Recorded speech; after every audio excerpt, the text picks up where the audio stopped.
আপনাদের দায়িত্ব সুন্দরভাবে আমরা আপনারা 12ই ফেব্রুয়ারি সবাই মিলে ঘরে ঘরে যে যার বন্ধু ভাই মা খালা চাচি সবাইকে বুঝাইতে হবে।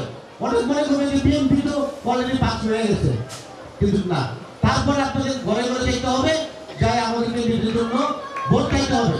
আপনারা জানেন যে আমাদের ক্যান্ডিডেটকে এই 7 আসনে ইমন কোন মসজিদ মাদ্রাসা রোড পানির পাম্প সব কিছু তোমার হাতে ছোঁয়া আছে। মোহাম্মদ বেগম খালেদা জিয়ার রোহের মাগফিরাত কামনায় আজকে দোয়া এবং উত্থান বৈঠকে আজকে প্রধান অতিথি হিসেবে উপস্থিত আছেন ঢাকা 7 আসনের বিএনপি মনোনীত প্রার্থী সাবেক ছাত্রনেতা সাবেক যুবনেতা আলহাজ হামিদুর রহমান হামিদ ভাই। অত্র এলাকার মুরব্বীগণ, মসজিদের ইমাম সাহেব, আলেমগণ, নেতৃবৃন্দ, মহিলা দলের নেতৃবৃন্দ, কর্মীবৃন্দ, সবাইকে জানাই আসসালামু আলাইকুম।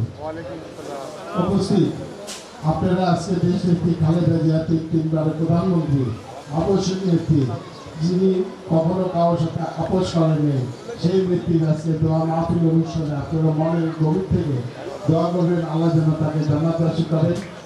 পাশাপাশি আমার জন্য দোয়া করবেন আল্লাহ তাআলা যেন আমাকে আপনাদের খেদমতের জন্য কবুল করে নেয়।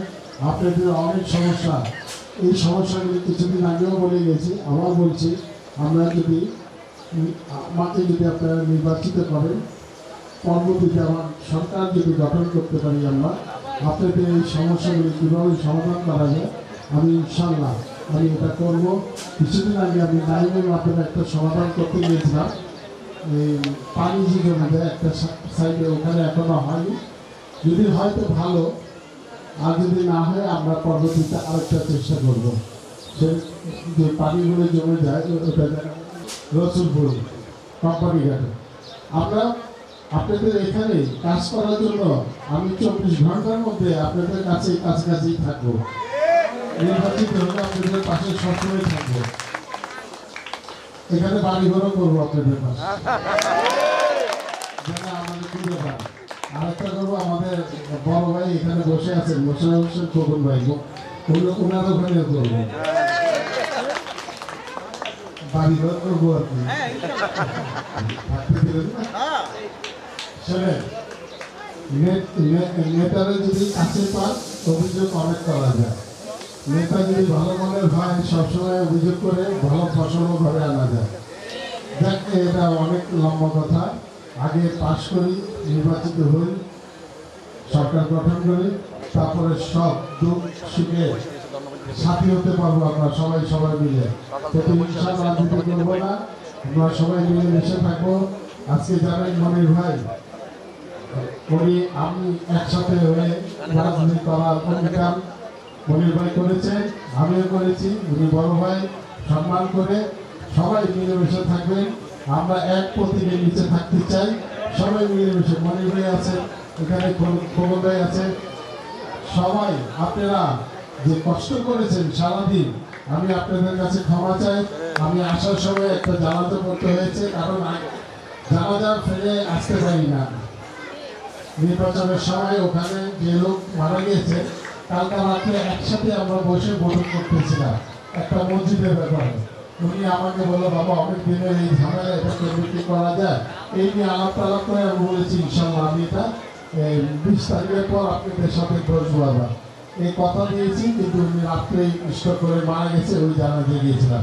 এখন তো আমার কাজটা ফরজ হয়ে গেছে এই কাজটা করার জন্য, আমি মনের আশাটা পূরণ করতে পারি।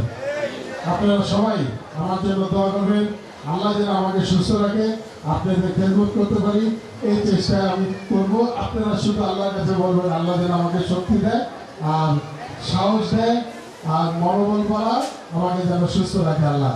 ইনশাআল্লাহ আপনাদের খেদমতের জন্য আমি সবসময় থাকবো। আপনারা কেমন আছেন? আপনাদের সেবায় আমি নিয়োজিত হতে চাই, আপনারা রাখবেন? তাহলে আমার কথা মনোযোগ দিয়ে শুনবেন। আপনারা এখানে অনেক দেশের লোকজন আছে, বিভিন্ন দেশের বিভিন্ন ডিস্ট্রিক্টে।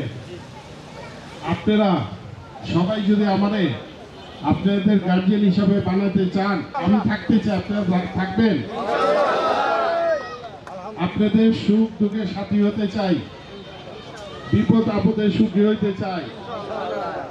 আপনারা যে যা সংগঠন করছেন আমার সাথে একটু থাকেন, ব্যক্তি হামিদ হয়ে থাকেন, ইনশাল্লাহ আপনাদের উপকারে আমি আসতে পারবো। আমার বিশ্বাস, আমার কথাটা আপনারা মনোযোগ দিবেন। আপনাদের পাশে আমি সবসময় থাকতে চাই, আপনারা একটু গ্রহণ করে দেখেন একবার। ঠিক আছে মুরব্বীরা, মারা বোনেরা, আমার আচরণ বিধি আছে। আমরা 23 তারিখের পর আবার আপনার সাথে মিলিত হব। ইনশাল্লাহ আপনারা কিছু কিছু কথা বলেন, ওগুলা এখন বলা ঠিক না। আর 2-3 দিন পর আমি আবার আসবো, তখন কিছু কথা বলবো। হ্যাঁ, আপনারা আমার পাশে থাকবেন, আপনাদের সহযোগিতা করতে চাই। আল্লাহ যেন কবুল করে আমাকে, আপনাদের সহায়তা। আপনাদের ভোট যারে মন চায় তাকে দিবেন, আমার ভোট আমি দিব, যাকে খুশি তাকে দিব।